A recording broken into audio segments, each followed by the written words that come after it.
আসসালামু আলাইকুম। দেখতেই পাচ্ছেন আমার হাতে ভিভো Y02 একটা মোবাইল। আর এই মোবাইলটার প্রবলেমটা দেখেন, মোবাইলটা ফুল বাঁকা। ঠিক আছে, মিডিলটা কিন্তু একদম বাঁকা হয়ে গেছে। আর যার কারণে আপনার এক সপ্তাহ পর পর এলসিডির আঠা ছুটে যায়। উনি নাকি বেশ কয়েকবার এলসিডির আঠা লাগাইছে, কিন্তু আঠা টিকে না।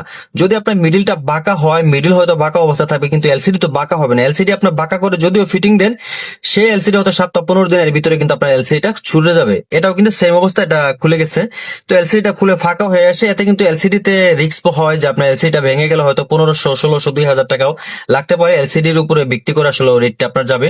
তো যাই হোক, এই ধরনের প্রবলেম যদি হয়, আপনার যদি ফ্রেম বাঁকা থাকে, বারবার আঠা লাগানোর পর আঠা ছুটে যাইতেছে, এই অবস্থাতে আমার কাছ থেকে আমি যে সলিউশন দেবো সেটা হচ্ছে কি, আপনার যে মোবাইলের যে মিডিল পার্ট আছে, সেই মিডিল পার্টটা আপনি ফুল পরিবর্তন করে ফেলবেন। এই মিডিল পার্টটা যদি ফুল পরিবর্তন করেন, তাহলে কিন্তু আপনার যে বাঁকার কারণে এলসিডি আঠা যে ছুটে যায়, এই সমস্যাটা আপনার কিন্তু হবে না।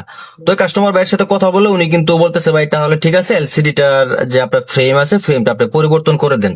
তো ভাইয়ের সাথে কথা বলার পর আমি কিন্তু দেখতে পাচ্ছেন যে অলরেডি যে মোবাইলের ফুলফিল সেটআপ, এই সেটআপটা আমি খুলে ফেলছি। এভাবেই কিন্তু একটা নতুন মোবাইল তৈরি করা হয়। আপনার যখন একটা মোবাইলে কোনো কিছু থাকে না, আমরা কিন্তু সেম কাজটাই করি। যদিও এভাবে কাজ করলে হয়তো তুলনামূলক আপনার 200-100 টাকা বাড়তি বিল আসে, তবে তারপর আমি মনে করি ভালো। 2 দিন পর পর আঠা লাগিয়ে 100 টাকা দেওয়ার থেকে একবারে 500 টাকা দিয়ে আপনার মোবাইলটা লং লাইফ ইউজ করার জন্য আপনি কাজ করে নেওয়া, এটা হচ্ছে বেটার অপশন। তো যাই হোক, দেখতেই পাচ্ছেন আমি কিন্তু ভিভো Y02 এই মোবাইলের একটা অরিজিনাল কোয়ালিটির একটা মিডিল আনছি। মিডিল আনার পর আমি এটা ফিটিং দিতেছি।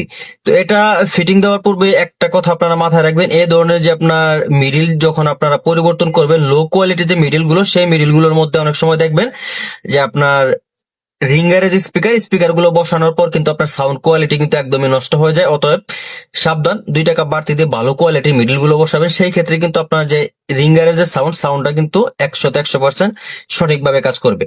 তো ফ্রেন্ডস, এই ধরনের ভিডিওগুলো পেতে হলে অবশ্যই কিন্তু আমাদের যে ফেসবুক পেজ থেকে আপনি যদি দেখে থাকেন, তাহলে কিন্তু ফেসবুক পেজটাকে আপনাকে ফলো করে দিতে হবে। এবং আপনি যদি ইউটিউব চ্যানেল থেকে দেখেন, তাহলে কিন্তু অবশ্যই ইউটিউব চ্যানেলটা সাবস্ক্রাইব করে দিতে হবে। তাহলে কিন্তু এই ধরনের নতুন নতুন ইন্টারেস্টিং ভিডিওগুলো কিন্তু প্রতিদিন চলে যাবে আপনার মোবাইলে।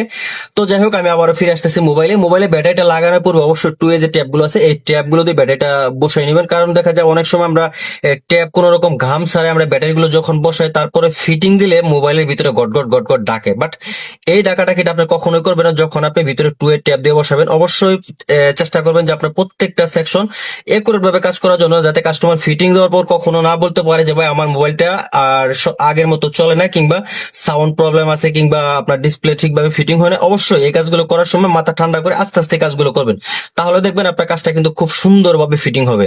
তো দেখতেই পাচ্ছেন আমি কিন্তু কথা বলতে বলতে মোটামুটি আপনার সেটের একটা ফুলফিল যে লুক, মানে ফিটিং ফুল সেটআপ লুকটা কিন্তু নিয়ে আসছে এবং ফিটিংও দিয়ে ফেলেছি। এখন আমি নাট বল্টু